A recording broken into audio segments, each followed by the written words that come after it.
we are lucky enough this weekend to have someone here that is okay to come up and speak to us very briefly by the name of Kelly VanVeen. Please give him a big hand.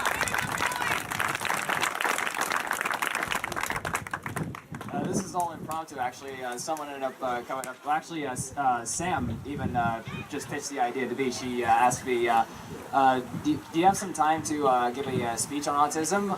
And I just said, well, this is all impromptu and everything. And as an Aspie myself, I'm not totally. I actually prefer like having a script in front of me. That's how I normally do it. I even have a speech on autism. If I had that in front of me, I would totally give that out. You can actually even find that on YouTube. Actually, if you look up my name on Google or even on YouTube, Kelly VanVeen, you'll see not only my YouTube channel there. You'll even find SoundCloud, which will have my speech on there, as well as my documentary with Temple Brandon as well. I even did that as well.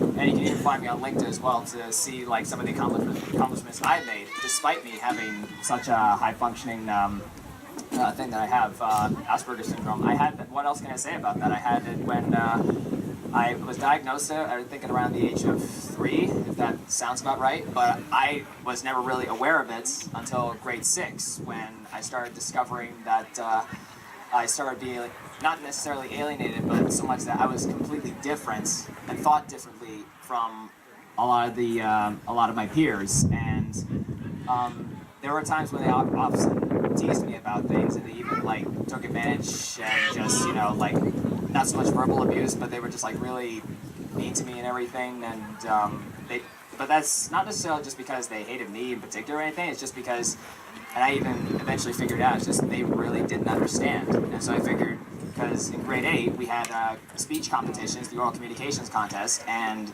so I decided, you know what, why don't I put together a speech for autism, and Asperger's syndrome specifically.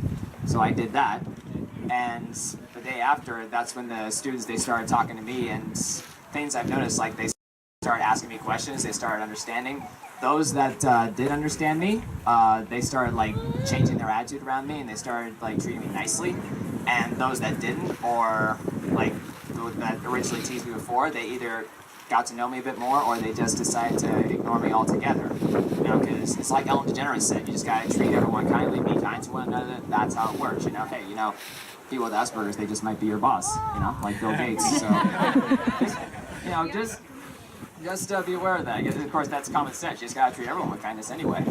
That said, from there, I just, with the help of my mom and with the help of my friends around me, and with the help of teachers in particular, I just went on to get like high honors in high school. I even did my speech again in high school, and I ended up going on to places like Aurora, Fenland Falls, even all the way to Ottawa, where I ended up doing that speech there, and just from there, like, I guess word spread, and just, I think around that time, I think it was about, I don't know what the value was at the time, before the number started going short, if it was like 1 in 160, 1 in, how many with autism? 1 in 1,100. 1 in 1,100, thank you, Mom. 1 in 1,100 kids with, would have autism, and then since that day, as time passed, we ended up learning that the number shrunk, like from 1,000 to 1 to 800.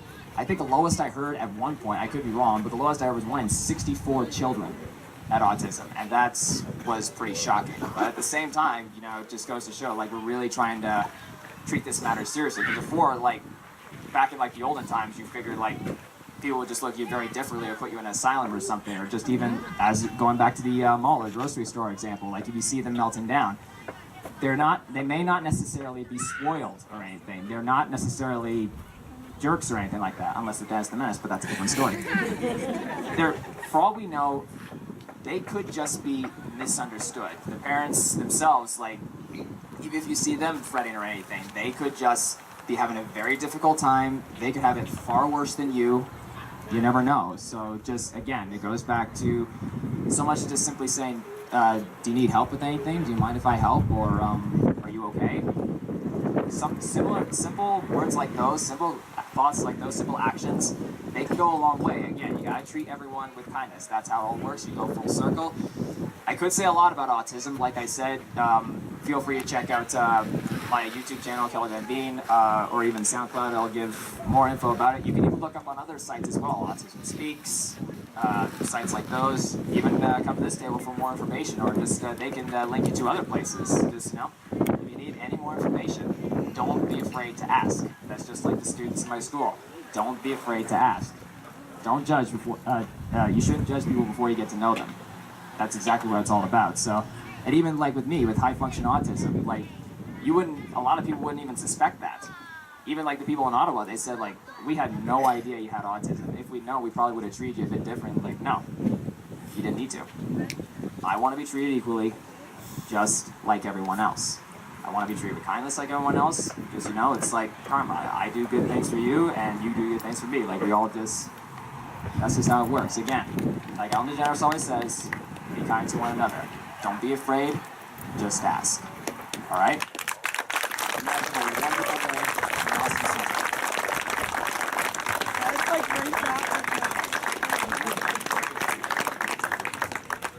Kelly, you got a brilliant speaking career in front of you.